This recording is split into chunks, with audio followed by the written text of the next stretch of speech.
internet yi ñu ngi leen di nuyu ziar leen bu baax a baax di leen wax ni dalal leen ak jàmm ci Média Plus 221 la chaîne de l'excellence di am mbégte ak contenté di bokk ak yéen plateau bi suñu numéro 2 wu émission bi li ci biir dëkk bi on va parler nag du gaspillage avant que muy xuus ci loolu damay bàyyi sama naataango bi nuyoo ak yéen bu ko defee ñu ñëw. Arona waaw nama naa la. maa la raw. naka famille bi. ça va ñu ci jàmm alhamdulilah. en fait maa ngi nuyu aussi internautes yu nekk fii ci Sénégal. nekk ci diaspora bi ndax ñëpp ñu ngi seetaan fii ci Média Plus 221. merci beaucoup Arona ñu ngi lay fay bu baax di am mbégte ak contenté. voilà avant tout balaa ñuy démarrer ci thème bi nga xam ne tey moom la ñu indi te fas yéene ko waxtaan ak yéen mooy gaspillage dañuy massawu famille yi nga xamante ni perte nañ seen doom ci manifestation yi passé ñu ngi leen di massawu bu baax a baax a baax Arona tey nag dañoo fas yéene waxtaan ci gaspillage. gaspillage nag je me dis que en ce moment-ci nit yi ñu bàyyi ci xel ñàkk ci bàyyi xel ñu ngi koy dund bu baax. parce que gaspillage am na ci mariage yi ci xew yi gaspillage aussi da ngay gis ay jeunes yi nga xam ni dañoo toll ci buntu août pour defar seen avenir mais après tu vois que ni yàq bi dafa bëri carrément avant que ñuy dugg ci loolu dama bëggoon ñu ñëw ci côté bi nga xam ne moom mooy suñu jeunesse bi tey je peux pas concevoir en tant que jeune nga ni da nga toll ci buntu août te loo am lu mu ndaw lu mu néew balaa nga ci xalaat def ci lu am importance wala nga investir ko duñ ko def ñu ngi ciy xalaat nuñ koy yàkkee nan lañ ciy foowee léegi yow lan nga xalaat ci loolu ak lan nga nu ci mën a apporter ci leeral. waaw Carla. balaa may dugg ci émission bi. nga may lancer benn message. d'accord en travers la jeunesse. ak ce qui se passe en ce moment ci dëkk bi. bien sûr mooy manifestation yi. depuis 2021. xale yaa ngi dee ci manifestation.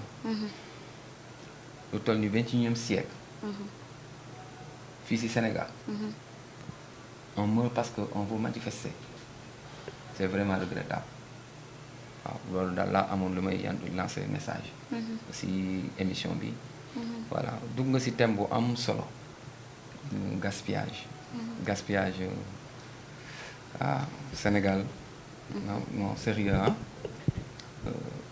mën nañu gaspiller trop sax. voilà thème bu am solo la. waaw gaspillage moom Sénégal bu nekkul champion it mën nañu yàq lool. loolu waaw certaines même dañuy hypothéquer seen avenir. hypothéquer seen avenir u famille. hypothéquer seen avenir u doom uniquement ndax mën yàq boobu. waaw loolu daal laa amoon lu may wax tuuti avant ñuy dugg ci fond wu émission bi. d'accord y a pas de souci.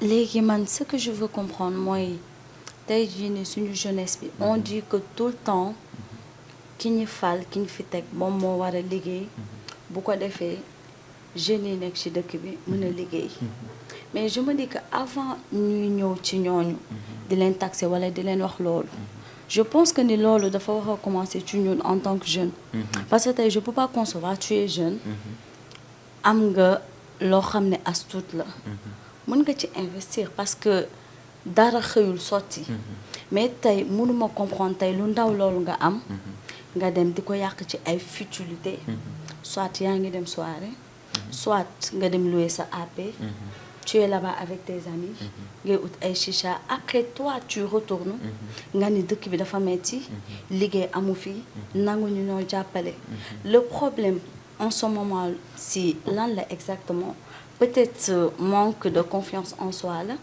wala c'est problème d'éducation ou bien c'est psychologique man c'est ce que je veux comprendre. bon Carla manque de confiance am na voilà manque de confiance am na. manque d'éducation aussi bokk na ci. waaw parce que comme tu l'as dit tout à l'heure nga ne dañuy naan état bi gouvernement bi amuñu liggéey. waaw damay dégg John Kennedy mu ne.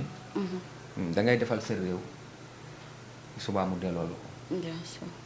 voilà malheureusement culture boobu la ñu am du ma ne Sénégal rek. mais l'Afrique en matière générale. la jeunesse africaine. malheureusement culture boobu la ñu amul. culture takk seen biir pour atteindre seen objectif. waaw culture boobu dañ ko ñàkk lool lool lool lool. parce que tu vois un jeune. sañ na jël 1 million dugal ko ci iPhone. mu daanu toj. subaa muy lijjantiwaat beneen 1 million. te pourtant 1 million mën na investir. mën na investir mais bon duñu xalaat investissement. ay futilité rek la ñuy dugal seen xaalis. voilà futilité yooyu nag mooy ñëw nag ba seen vie difficile. parce que d'habitude dañuy judd ci ay famille yoo xamante ne amuñu doole. voilà pauvreté bi moo gën a dominer Sénégal. que ñuy am.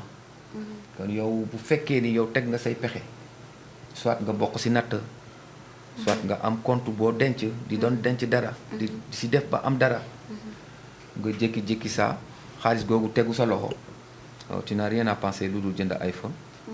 c'est dommage quand même. c'est ce que nous vivons avec cette jeunesse. manque d'ambition de ses bokk c'est pas un problème de psychologie. c'est une question d'ambition. voilà et de volonté. parce que bu fekkee ni da ngay investir xaalis mais tu as peur lu mu lay jural ëllëg mooy fatiguement bi coono gi. parce que du tëb rek mu jur gi mënul tëb rek li nga bëgg mu jox la ko.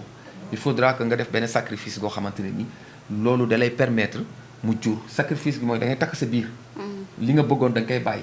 bu dee iPhone da nga koy bàyyi bu dee soirée da nga koy bàyyi bu dee ay xew ay jesner il faut laisser tous ces choses là. pour nga mën a atteindre son objectif. mais tu ne peux pas avoir benn miette loolu yëpp nga bëgg see boole et tu veux aussi réussir ça va être compliqué. si société bu mel ni Sénégal surtout. Oui, tu as parfaitement raison parce que en ce moment-là jeunes yi li ñuy def exactement man je me dis que benn instant aussi ça fait partie ci seen éducation. parce que reflet société bi la. ici quand tu vois des familles yoo xamante ni dañoo pauvres. mais tu vois que ñoom ñoo dàq yàq. tey sa doom boo ko yoree boo koy yàq. même bu fekkee am nga tout l'argent du monde. ni da nga koy yar ci. tey di nga am suba doo am. mais boo tàmbalee sa doom depuis bas âge nga dugal benn éducation ci moom mooy. lu mu bëgg nga jox ko. à chaque fois doo ko refuser dara. kooku tey bu demee tey ba màgg lan nga koy inculquer mooy lan facilité. parce que dama tàmm samay parents liñ ma tàmbal mooy. su ma leen laajee ñu jox ma. léegi kooku nga koy forger muy màggaale ak loolu. moom loolu lay jàpp que dans la vie. moom warul sonn. lu mu am na ko foowee na ko yàkkee. et je me dis que aussi éducation boobu. bokk na tey li tax jeunes yi tey ñi ci ëpp. amatuñu fulla demal seen bopp. amatuñu benn capacité bi nga xam ne sama morom am na lii man pourquoi pas man tamit ma ñafe am ko. mais non li ñuy njëkk a xalaat mooy damay bëgg lu yomb. bëgg naa am xaalis bëgg naa am kër bu rafet oto yu rafet ay jabar yu rafet. et tu veux pas travailler. donc je me dis que loolu ci depuis seen bas âge la commencé parce que tamit nit du tëb nga def yenn melukaan yi. non c'est impossible donc il faut que ñu xoolaat nan la ñuy éduquer réellement suñuy doom suñuy jeunesse dëkk bi en fait. parce que boo gisee tey jeunesse yeneen pays que ça soit muy Chine en fait foofu boo laajoon tey ku ci am 18 ans da lay ne carrément am naa sama liggéey am naa sama lii am naa sama lii te yaakaaru ko ci papa yaakaaru ko ci yaay. effectivement et on dit que ñun ñoom la ñu bëgg a imiter nan nga mën a imiter quelqu'un bi nga xamante ne kooku toute sa vie li ma xam mooy mu ñafe xamul yàq xamul gaspillage. toi tu dis que ñoom nga bëgg a imiter vie de luxe bi ñu bëgg a am yow moom nga bëgg a am et toi tu veux pas bouger tu veux pas travailler li nga bëgg mooy facilité. moom mooy dem tey ba yenn góor yi tey di dem di dugg ci dem di def ay trafic ñii di dugg ci lu kenn xamul di teg ay deal juste pour avoir de l'argent. côté jigéen ñi aussi genre bu fekkee li ma bëgg amuma ko damay dem baxaan wala ma dem def ji leneen ak leneen ak leneen et je pense que loolu en ce moment c'est un problème majeur la bu baax a baax. Tu l'as dit hein, l'argent facile. Voilà loolu mooy l'argent facile. Tu ne veux pas bouger. Mais tu veux gagner quelque chose. Bon moom moo lay dugal aussi si lu bari aussi. Tu vois cette keroog ñu ngi wax benn thème agression. loolu la. Bien sûr. Voilà parce que bu fekkee ni même ni demoo école soriwuloo yàlla rek a xam ku nekk fi ngay tekki. volonté divine moom kenn mënu si dara. mën nga jàng am ay licence jàng am master te foofu ngay yaakaar ni foofu ngay réussir doo réussir foofu. C'est ça. ok jàng taxul nit tekki. jàng xam-xam la. C'est ça. kuy tekki yàlla ka xam tekki wërsëg la si doomu aadama. yàlla moo koy mooñaale jaamam ba muy ñëw si àdduna. nit ku nekk li sa wërsëg ala kulli ali da nga koy am. mais nag da ngay sabablu. voilà sabablu bi nag mooy. à un moment donné il faut serrer les ceintures. pour pouvoir investir sur quelque chose. moom la ñuy wax entrepreneuriat. mais ça c'est pas facile. Pourquoi c'est pas facile mooy boo si dugg sans gagne sans perte la da nga siy investir mën na réussir mën na bañ a réussir mais booy xalaat ni dina réussir du réussir doo si dugg. doo si dugg. Jamais. problème bi c'est ça. Parents yi tu as dit problème d'éducation. Ça c'est clair. gis nga Sénégal lu ko yàq problème d'éducation. du leneen Sénégal lu ko yàq problème d'éducation c'est pas facile nag à le dire. wax Sénégal dafa metti Torop. loo wax ñu xalab la loo wax ñu attaqué la. te pourtant li ngay wax quelquefois seeni njëriñ la ñoom ñu jël si. njëriñ la si ñoom. wala que nga déglu fu gën a positif si nit ki di waxee nga jël ko. nga xool nan nga koy exploiter. mais da nga siy gis sa bopp négativement. alors que des fois ce sont des solutions. ay solutions leen leen di jox en travers les émissions. on leur donne des solutions. pour que vraiment ñoom ñu mën a atteindre seen objectif. mais Carla. tu vois une dame bi jaay ay ndekki si mbedd bi. Bien sûr. wala muy jaay resto ndekki nga fekk doomam bu jigéen. macha allah mu mel ni Carla. benn góor yéene ko ñëw may ko 2 millions. may ko 1 million 2 millions moo xam. muy wërsëgam. Bien sûr. mais au que mu xool yaayam si liggéey gi muy liggéey si la leen jox ndekki. si la leen jox añ si la leen jox reer pour mu investir. mais da koy jël dugal ko si xewu benn bés mooy gaspillage bi ngay wax. pour après pour lan lenn rek la si soxla benn mot toj na fi. ngistal bi. ngistal bi maa fi def lu fi kenn deful. première attaque deuxième attaque troisième attaque cinquième attaque. loolu la ñuy def seen xel dixième même. ouais imaginez mariage pauvre ñu jox la ay millions ngay sol 10 yére imaginez léegi loolu bu jeexee. qu'est-ce que tu vas faire xaalis bi la jox yëpp nga sotti ko ci benn bés. lenn rek nga ci soxla mais c'est manquer d'ambition. mooy maa fi def lu fi kenn deful. et c'est comme ça les Africains pensent. Hein? Quand les Africains pensent comme ça on n'y peut rien du tout. xale yi bu ñu xale yi ni ñu mel kenn mënu ci dara. ñi ñu wax nañu gis nga li ñuy wax nii. c'était bien avant que Abdoulaye Wade di falu Sénégal. di libéraliser le secteur communication. Il y avait RTS qui était là. façon thème bu ne def nañ ko Sénégal pour les gens changent. ba ni Abdoulaye Wade ñëwee 2000 2STV ñëw Canal Info ñëw ainsi de suite les TFM ñu judd les Sen TV ñu judd amul lu ñuy wax lu ñu waxul woon ay répétition la ñun ñaar li ñuy wax yëpp répétition la. ñu gën a xam Sénégal ñu gën a maîtriser Sénégal ñooñu njëkk a jaar ci réew mi te wax nañu ak sénégalais mais taxul ñu soppeeku tey la Sénégal gën a yàqu. et malheureusement c'est une question d'éducation. parce que xale dafay roy. oui. parents day jouer temps am dox jamonoom. mais mooy jaay doomam pour ay futilité xaalis bu mu ko jox doomam. doom ji sax day bañ des fois. mais mooy forcer doomam pour mu def xew. bu bañee mu ne ko yéene woo ma. bu def bëggoo ma sagal. pour moom mu jël xaalis gi pour moom mu def ko ci benn bés. après xaalis gi jeex. après doom ji léegi bu xëyee muy laaj ndékki. et voilà ce que nous vivons dans ce pays et ça va être compliqué nag. ça va être très très compliqué pour ñu dindi ko fi. parce que xale dañ see roode yàq dañ si roode. dañ see blindé. kenn mënuti ci dara du la sax déglu. am na nag ñu siy soppeeku tuuti. dinañ si jël lu positif mais ñu si la majorité non bu ñu commencé seetaan thème bi sax ñoo xam ne ni sax ñoom ngay waxal. dañuy zappé. waaw dañuy zappé ça moom c'est sûr.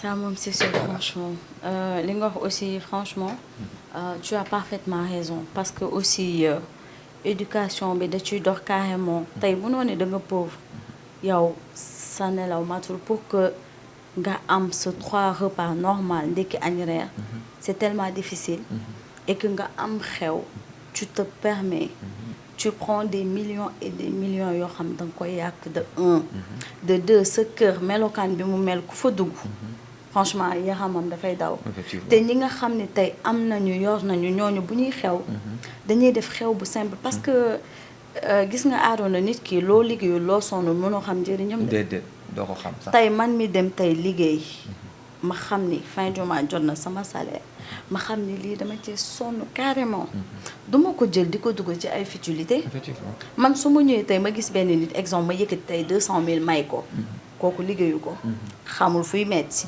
heure bu ko neex tëdd heure bu ko neex yow fu ko neex dem kooku ni mu koy utiliser ak man du doon benn parce que xamul métier bi xam sonn ci en fait te loolu man je me dis que y a problème te aussi j'avais vu mosoon naa lire benn article bi nga xam ni dañoo tegoon fii Sénégal benn loi bi nga xam ni ci gaspillage la képp ku xew boo gaspiller yenn gaspillage yi yoon day ñëw mu dal sa kaw et après def nañ ko mais amul mujj amul continuité en fait et je pense que ni loolu waroon na am tey continuité au moins dina permettre même bu dee mënu fee dañ à 100% au moins dina mën a wàññeeku bu baax a baax a baax a baax te gis nga aussi reportage bi ñu def nii dinañ bàyyi suñu mbokk internet yi visionné ko après ñu ñëw ci plateau bi ñu waxtaanee ko. dëgg la lii thème bi dafa am solo te yàq moom dèjà yàlla moo ko njëkk a condamné parce que yàq neen yàlla moom ne daganul dafa wax ba ne sax jàpp bi ñuy jàpp nii xam pour julli soo demoo ba ci taatu géej ga xam nga géej gi moom ndox mënu kaa jeexal ngay tàq yu tuur sax yàlla daganul loolu yàq googu. man pour man ñi amul dara ñoo gën a mën a yàq ak ñi am parce que ki am dooleem la def di def dooleem la def wane amam mais ki amul dafa jël bëtam teg ko ci ki nga xam ne moo am te moom amul moom mu dem li muy liggéey maanaam liggéey ko ci at yàq ko ci benn jour man dama jàpp ne loolu toppandoo la. waaw doomu aadama nag surtout ci wàllu soxna yi moom nuñ mel dafa ëpp si yàq dañuy liggéey téeméeri at wala 20 ans xëy benn jour jënd ko benn affaire bu ñàkk fayda ñu génn ñu këf ko waaye laa ñu am benn xew. war nañoo defaraat jikko yi jéem koo bàyyi ndax yàq amut solo te amutug mujjit waaw te réew mi it laaju ko ndax li nga xam ne bii surtout mu ëppee ci jigéen ñi nga xam ne bii mooy lii ñuy wax ceet yeeg ngénte yeeg yëpp takk jabar di ca def ay millions mu ñëw te na nga ko war a yore sax yore woo ko ni loolu lu bon la loo xam ne bii lu ñu war a bàyyi la. retour sur le plateau ñoo ko gisandoo seetaan ngeen reportage yi bu baax a baax duñu fàtte aussi suñu numéro commercial bi nga xam ne bu dee bëgg ngeen fësal seeni bopp wala am dund ngeen benn anecdote wala dund ngeen li nga xam ne bëgg ngeen ñu waxtaan ci ak yéen da ngeen di jël suñu numéro bi nga xam ne moom mooy 75 750 48 73 Arona ñoo ko gisandoo bu baax reportage yi am na ci benn femme bi nga xam ne dafa évoqué en ce moment ci loolu dafa am importance te jigéen ñi ci bëri ñu ngi koy dund tey jigéen je pense que ni ñu indil la maye bu dëkk moo gën ñu indil la maye bu njëkk parce que da ngay gis léegi tey góor tey dafay ñëw am na jom am na fulla bëgg na la yërëm na la bu dee 500 000 boobu la am jël ko nga sëyal ko te yàlla tam je pense que ni mu barkeel nga am ci maye bu dëkk moo gën maye bu njëkk nit mun na ñëw sotti la ay millions ba am na ci góor yoo xamante ne daf leen di jara bu dee yow da nga imposé nga ni dama bëgg nga jox ma million pour que nga siggil ma samay digg nawle say parents aussi di la soutenir ci loolu day jaraw da ngay gis góor yoo xam dañuy dem tey dem def prêt dañuy dem def prêt loolu moo fépp léegi merci ñoo jox la ko parce que loolu nga bëgg. Waaw. nga xew yàq lépp léegi boo demee après sa biir kër. nga ni ko góor ki lim ma wan ak lim ma wax bokkul. or que ni bokk na mais yow yaa ko ne man lii laa bëgg. te am na ñeneen ñoo xamante ni lu ndaw lañ am. mais tey seen jëkkër mi ngi leen di teral. defal leen lu ne parce que wanoo ko ni. man danga ma jënd danga ko wan ni que man damay sëy te yàlla tax.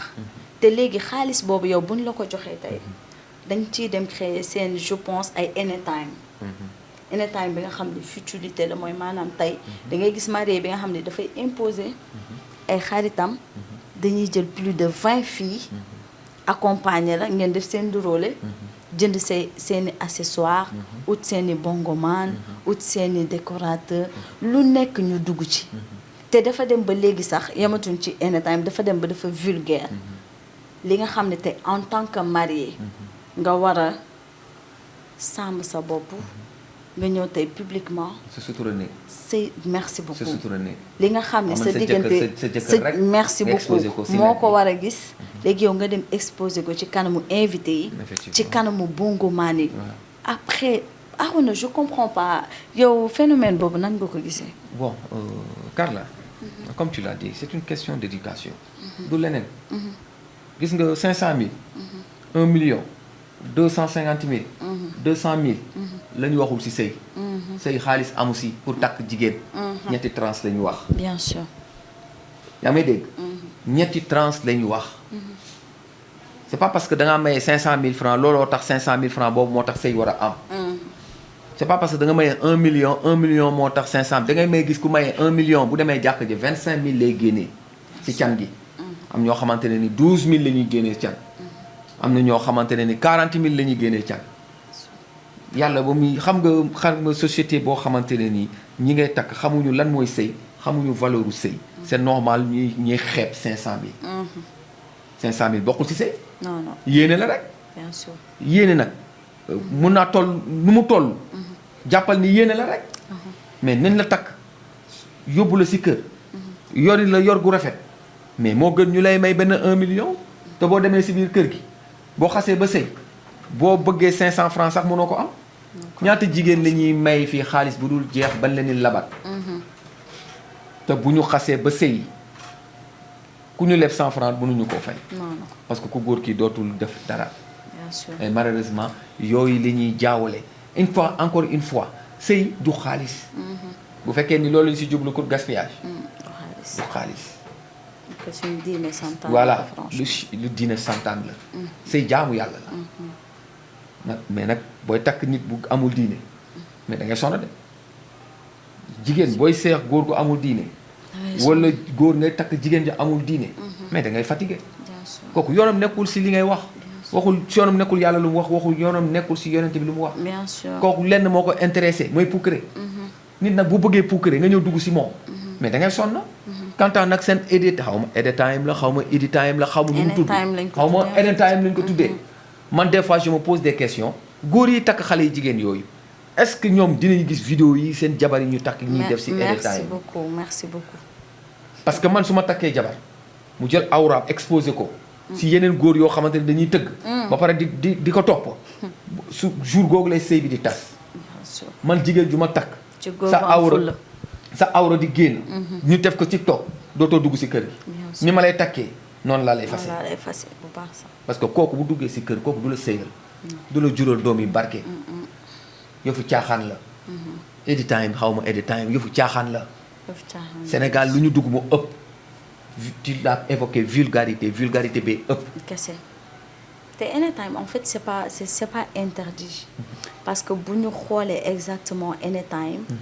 tey tu peux le faire ku jigéen ki da ngay sol lu jot. ñu ñëw defal la ene. foofu du am bongoman xam nga lan lay am. ay jàngkat yi nga xam ne maanaam dañ lay rappeler li yàlla wax tey. ci c'est exactement. mais xale jigéen ñi. ñu jël anytime je sais pas dañ ko moderniser. xaw ma lan lañ ko def noonu di. elles font du n'importe quoi. te aussi jëkkër yi accepter loolu aaroon na li nga sànq dafa am important le fait que nga ni dëkk bi ci boppam en ce moment là dafa manqué nit yu am iman.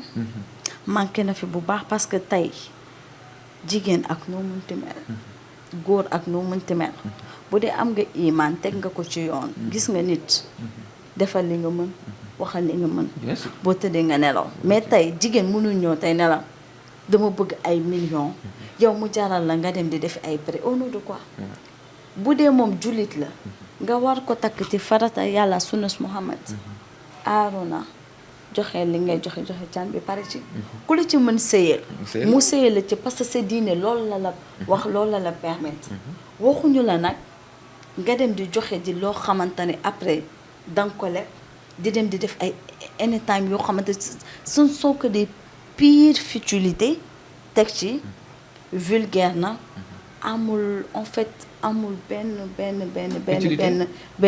sens amul lu mu mën a apporter jigéen ñi je pense que wax nañ delloo suñu xel bu baax a baax xoolaat suñu toogaay xam ni yenn yi jaru ko fi nit mënoo fee def lu kenn deful amul buñ demee tey ba toll foo xam ni parce que avant suñu temps yaay ak maam yi yenn yàq yi amu fi woon. amul sax merci beaucoup amu fi woon ça signifie quoi alors. merci beaucoup amu fi yow da ngay imiter loo xam ne après yow bu fekkee li ma neex ci sénégalais mooy buy imiter dara ci nit li ma gën a metti mooy bu ñuy imiter dara ci nit au lieu que ñuy imiter ci nit ki lu baax ñoom on dirait que genre dañoo am benn voix bi nga xamante ne c'est tellement démoniaque si seen biir xel que ni bul xool lu baax li jëlal lu bon li nga fasal ko et pourtant anytime on le fait mais c'est pas quelque chose de mauvais tu le fais nga sol lu jot grand boobu ci kaw ba suuf ñu ñëw defal la ay ennemis ñu teg ay jàngkat ci côté bi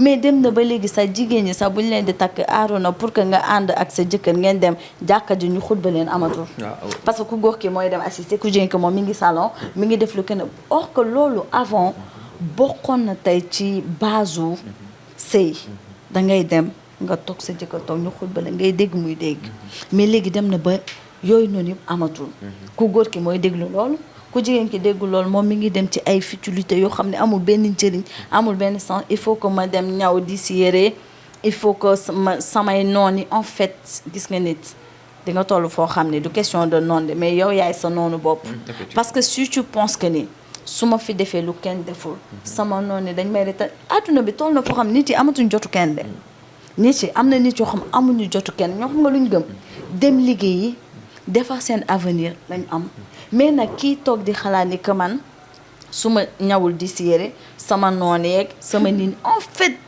Aarona tu comprends pas te des fois sa parents ñoom ñoo lay soutenir comme ni nga ko waxee gis nga góor boo demee tey ba am fulla gis nga jigéen boo ko takkee du moom moo lay yilif de góor baat nga am sa biir kër gis nga xam nga loolu fan lay commencé ca ba ngay indi maye bu njëkk ba ca ba ñuy xut ba ca ak ni muy defee xewam tu lui dis que man bugguma lii bugguma puukare bugguma lii bu ko mënee accepter mu toog bu ko mënu mu abal la amaana je me dis que tey bu ko góor ñu bëri tey defoon phénomène bi dina wàññeeku bu baax merci beaucoup dina wàññeeku bu baax mais on voit que ni voilà c'est peine perdue te aussi dinañ ñëwaat ci beneen côté mooy Sénégal aussi man je me dis que ni l'islam comme nee nañ pays musulman la comme ils le disent et je vois que ni tey affaire de sukkaru koor comme koor gi lee mu ñëw incha allah yàggatul dara da ngay gisee gi sukkaru koor dañuy dem ba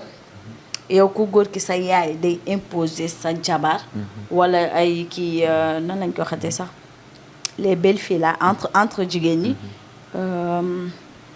j'oublie le nom waa kay merci beaucoup njëkke yeeg ak entre belles filles léegi dañuy ne sukkaru koor tey comme on dit sukkaru koor du sukkar nga war a dem joxe point mais non boo demee jox leen sukkar seen beneen doom seen jabar yëkkati or yëkkati leneen ak leneen kooku la ñuy yëkkati yow ñu lay sànni ay trac te loolu est-ce que réellement l'islam wax na ni que loolu sukkaru koor noonu lañ ko war a defee ci biir sëy déedéet mais Carla boobu sax benn entre parenthèse la bien sûr bu ñu continuer ci débat bi bien sûr mais gaspillage yi ci la bokk ci biir ci gaspillage bi man damay dellu siwaat fenn mooy ene xaw ma ene la temps yi nga xaw ma gis nga xaalisu ene temps yi xam nga yaa ngi naan dara nekku ci dëgg la dara nekku ci mais avant ça n'existait pas yaa may dégg. phénomène la bu xew si 2 ans yi 1 an yi. benn phénomène bu ñu créé fii. te phénomène boobu ñuy créé ça veut dire que da ngay gis ku amul dara mi mariage ñetti fan. soo duggee seen kër seen toilette. boo fa duggee yow mii di ko labat. boo duggee jox ko seet dugg seen biir toilette. boo ñëwaatee seen kër dootoo dugg seen toilette. mais xaalis googu ñuy jël du ko dugal si détail. nañ si defar seen kër. foofu moo ëpp utilité. nañ si defar seen kër amuñu benn yéene si seen kër si yàq. li ñu yàq yëpp bokkul dugg seen kër. li ñu yàq si biti lay nekk. anytime nga sol lu jot. ay kilifa wax la lan mooy sëy. tu l'as évoqué jàkka ja ngay dem. bu ñu marié ay nit si jàkka ba ngeen dem toog. ku góor ak ku jigéen gi yëpp dañoo am pour dem toog assister xutba bi ak buñ leen di mayee. fi la ñu mayee mais kenn du ko def la fille là temps yëpp salon la. seen mariage yi léegi day dem ba 3 heures du matin 4 heures du matin. si mariage ñaata leen fay yàq. tu comprends pas ci ay teral. si teral comme tu l'as dit njëkkee nangam. ma mën naa ne sax boobu sax beneen débat la. donte mu ngi bokk si yàq. xaalis jël xaalis. tuddee ko sukkaru koor. mooy futilité yi ngay wax rek. yow mën nga sa morom mënut. nga ne naa ko suufeel. moom indi na 10 000. yow nga dem jënd or. xeetu. ngistal te xaalis googu wër na ma ni am na mbokk goo xamante ne ni dara amu ko. bu lekkee du naan. weeru koor gi yëpp dafay si sonn day sonn ba day sonn avant mi teg ndog. mais pourtant tu ne le fais pas. looy def pukkere. man nag voilà gis nga réew boo xamante ne ceddo yi ñoo si ëpp. waaw réew moomu soppi ko du yomb. voilà ils ont un problème de foi. kenn mënu si dara ñu ne si waslu suñu àq. ils ont les femmes les hommes je dis en matière générale. problème mu foi la ñu am. parce que ku xam lu yàlla wax si yàq. di nga xool sa xaalis foo koy dugal. ku xam lu yonent bi wax si yàq. di nga xam sa xaalis foo koy dugal. yaa ngi dégg. góor nag bu ñàkk fayda nag ba jigéen jaral la ngay leb banque. alors que amuloo salaire u 200 000. wala amuloo sa salaire 200 050 250 000 weesu ko ça c'est votre problème. ñu d'habitude nag c'est sëy yi mel noonu dangay demee ba si biir sax. boo ko déggee reet. boo ko déggaatee déwén dañ naan la tas nañ. waaw bu baax sax. parce que lalul si dëgg. lu góor ki mu ngi wan ne ni man am naa 1 million. mooy yàq gi. yow lebuloo xaalis pour am projet. merci. lebuloo xaalis pour xool sa avenir nan nga koy améliorer. mais mën ngaa leb xaalis pour takk si jabar. waaw pour yàqu. loolu mooy Sénégal. on prête banque def naa ni ku fay leb xaalis ku ne. war nga xool fu baax foo koy dugal. merci beaucoup. parce que ñooñu ku leb seen xaalis di nga ko fay. yaa xam nag noo koy fayee. te duñ la fay duñ la leb te amul garantie. kon boo jëlee sa xaalis bay leb banque war nga xam sa xaalis foo koy dugal. mu am leneen lu mu la jural nga mën di leen rembourser. waaye jël jox ko jigéenu sénégalaise. ñu taal ko benn fan. ne maa fi def lu kenn deful xëy di ñaan ndékki. góor gu ambitieux laa wax. doo leb xaalis pour jox ko jigéen. bien sûr. c'est ça waaw man loolu laa amoon lu may wax. d'accord débat bi c'était vraiment intéressant et tout xam naa ni comme ni nga ko waxee rek mënuñu fi wax lu kenn waxul aussi. mënuñu fi def tamit lu kenn deful donc voilà dama lay bàyyi nga joxe li ngay conseiller jeunes léegi ak ñi nga xam ci yàq bi lañ nekk nga waxaale sa mot de la fin. waaw man sama mot de la fin principe la. nit bu amul principe rek yàq mala yay yem. xam nga lan mooy principe. doo si xajal papa. doo si xajal yaay. doo si xajal bàjjen. doo si xajal nijaay. doo si xajal dëkkandoo. principe mooy nga xool ni lii mooy yenu maanaa. lii la sa diine bëgg. lii la nga war a def. lii boo ko dugalee fii mën na laa jural nangam. man loolu laa gëm ni di am principe. nit bu mu ragal ñu mere. bu ragal sa yaay mere la. bu ragal sa papa mere la. parce que dëgg. yàlla rek ko moom. te ku nekk si dëgg ku ne. sa papa mere la si futilité. sa yaay mere la si futilité. yàlla day ànd ak yow si principe bi nga jëm. nañu am fulla am fayda. jamono day gën a metti. bu baax. jamono day gën a metti conjoncture bi mu ngi nii toog dafa metti loo gagné doyul loo yóbbu sa kër doyul kon no xale yi am fulla am fayda ku ñëw yéene la xaalis investir ko yàlla da koy barkeel ku may xaalis pour takk jëlal sa xaalis googu nga investir boo gisee sa yaay mu ngi am si benn projet bu mu ne investir ko si projet boobu nga jàppale ko si ñaata jigéen ñoo fi nekk di sëy seen yaay yi ñoo leen di dimbali si seen biir sëy si sutura suñu ñàkkee dépense ñoo leen di jox man sama mot de la fin c'est ça mooy question de principe les ku am principe bu ragal kenn mere la gëmal li nga gëm topp sa yoon ba keroog yàlla di barkeel sa liggéey bu barkee nag ñi la doon mere yëpp ñooy dellu si waat si sa côté man loolu moo nekkoon sama mot de la fin di tàggatoo ak sunu internet yi ñu ñuy seetaan fii si Média Plus 221 voilà yow moom dama laa namoon moom waaye tey moom léegi jeex na si suñu deuxième numéro li si dëkk bi voilà en tout cas je suis très content de partager ce plateau avec vous. maa ngi gën a content bu baax fi nga tëjee rek wax nga lu am importance mooy principe moom mooy lépp nit boo demee tey ba amatoo principe donc lu bëri di nga ko réere mbir mooy nga jàpp di yàq am sa alal amoo dara loo ciy def lu dul jàpp di yàq te li ci gën a métti mooy ñi am ñooy jàppale ñi am ñi amul dañ leen di seetaan wala nga gis koo xam ne yor na xaalisam mu leer na ne que yow koñ bi nga nekk am na néew di doole yow fa mun jàppale mais ngay dem ci ay soirée di battre di fa yàq ay millions te tamit looy def tamit ci ngistal à chaque fois du am barke du am avancement parce que yàq bi ñuy jàpp di ko yàq tey jii ni ci ay soirée ay futilité doo ko mës a gis tey ñuy dem di ko yàq ci ay conférence wala leneen ak leneen donc nit yi nañu delloo si suñu xel ci yàlla gën a am iman xam ne ngistal du la yóbbee dara parce que nit yi dinañ la dugal ba ëllëg tey boo amee suba amoo di nga sànku ñi fi nekkoon ci ba ngay am jour boo demee ba ñàkk dootoo gisati kenn donc lu jara bàyyi xel la xam ne àdduna dafay jeex donc lépp li nga am na nga ko def sa diine ni mu la ko sante nga def ko ci ku la ci mere na la ci mere mais yow l'essentiel est que nga topp sa diine mais boo toppee tey jii nii alalu àdduna topp ngistal bi man maa am lii man maa mën lii kenn mënul dara ñaata nit ñoo fi am tey lu dul jeex te ñu ngi ni tëdd hôpital te seen xaalis boobu amalu leen njëriñ te ñi ngi koy regretter amèrement donc loolu rek doy na misaal ak ñi nga xam ne tey fi ñu tëdd ñun yàlla nañu yàlla yéexee te ku sa heure jot da ngay dem je pense que ni nga def li nga xam ni am nga ci yàlla am ci yonent moo gën fuuf li nga xam ni amoo ci yàlla amoo ci yonent lu dul ngistal ñoo ko gisandoo sama mbokk internet yi fii nii la ñuy tàggatoo ak yéen di remercier ki nga xam ne moom mooy Li Salam nekk ci cadrage bi duñu fàtte ki nga xam ne moom mooy Amir mënuñoo fàtte aussi tamit ki nga xam ne moom mooy Joël Ibrahima